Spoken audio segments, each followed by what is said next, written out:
ಹಿಂದೆ ಎಲ್ಲ ವಿರೋಧ ಪಕ್ಷದಲ್ಲಿ ಯಾವ ಥರ ನಡ್ಕೊಂಡಿದ್ದಾರೆ ಇವರು ಸಣ್ಣ ಪುಟ್ಟ ಪ್ರಕರಣಗಳಾದಾಗ. ಇವತ್ತು ಯಾತಕ್ಕೆ ಈ ಸಬ್ಜೆಕ್ಟ್ ಬಗ್ಗೆ ಇಷ್ಟೊಂದು ಆಮೇವೇಗದ ತೀರ್ಮಾನಗಳಾಗ್ತಾ ಇದೆ? ಯಾರು ಇವರಿಗೆ ಹೇಳಿದ್ದು ಅಲ್ಲಿ ಡ್ರಾ ಮಾಡಲಿಕ್ಕೆ?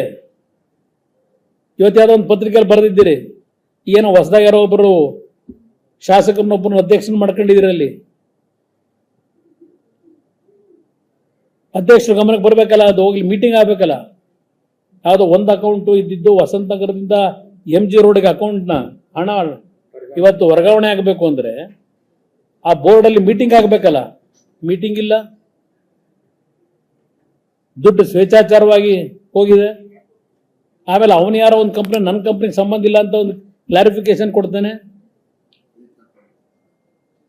ಕರ್ನಾಟಕ ರಾಜ್ಯದ ತೆರಿಗೆ ಹಣ, ಜನರ ದುಡ್ಡು ಇವತ್ತು ಆ ಪರಿಶಿಷ್ಟ ಜಾತಿಯ ಕುಟುಂಬಗಳಿಗೆ, ಫಲಾನುಭವಿಗಳಿಗೆ ಹಣ ಕೊಡ್ತಕ್ಕಂಥದ್ದು ಇದು. ಈ ದುಡ್ಡನ್ನು ತಗೊಂಡು ತೆಲಂಗಾಣ ಚುನಾವಣೆಗೆ ಉಪಯೋಗ ಮಾಡಿದಿರಲ್ಲ, ಯಾವ ನೈತಿಕತೆ ಇದೆ ಸಿದ್ದರಾಮಯ್ಯರೇ ನಿಮಗೆ? ಒಂದು ವಾರ ಆಯ್ತಾ ಬಂತಲ್ಲ, ಯಾವ ತನಿಖೆ ನಡೆಸ್ತೀರಿ ನೀವು? ಯಾವ ತನಿಖೆ ನಡೆಸಿ ಯಾರಿಗೆ ಆಕ್ಷನ್ ತಗೋತೀರಿ? ಯಾರ ಮೇಲೆ? ನಾಚಿಕೆ ಆಗಬೇಕು ಈ ಸರ್ಕಾರಕ್ಕೆ. ಈ ರೀತಿ ದುಡ್ಡನ್ನ ದರೋಡೆ ಮಾಡ್ಕೊಂಡು ಯಗಣ ತಿನ್ನ ಕೆಲಸ ಮಾಡ್ಕೊಂಡು ಇನ್ನೊಬ್ಬರ ತಲೆ ಕೆಟ್ಟಾಗಿ ಹೋಗ್ತೀರಾ? ಸ್ವಲ್ಪ ತೆಗೀರಿ ಎಲ್ಲ. ಯಾವ್ಯಾವ ಇಲಾಖೆನಲ್ಲಿ ಏನ್ ಪ್ರಿಯಾಂಕಾ ಖರ್ಗೆ ಅವ್ರು ಏನ್ ಬಹಳ ಮಾತಾಡ್ತಾರೆ ಎಲ್ಲದಕ್ಕೂ.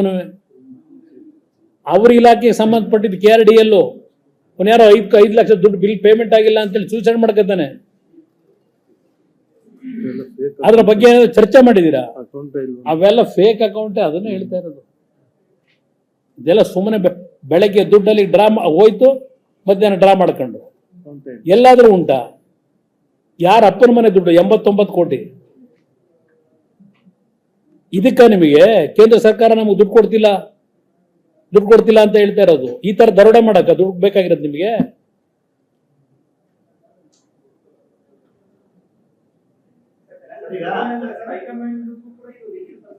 $200% ಡೆಲ್ಲಿ ಹೈಕಮಾಂಡ್ ನ ಮೂಗಿನ ನೇರದಲ್ಲೇ ನಡೆದಿರೋದು. ಅವ್ರ ಡೈರೆಕ್ಷನ್ ಮೇಲೆನೆ ಇದು ನಡೆದಿರ್ತಕ್ಕಂಥದ್ದು. ಇದು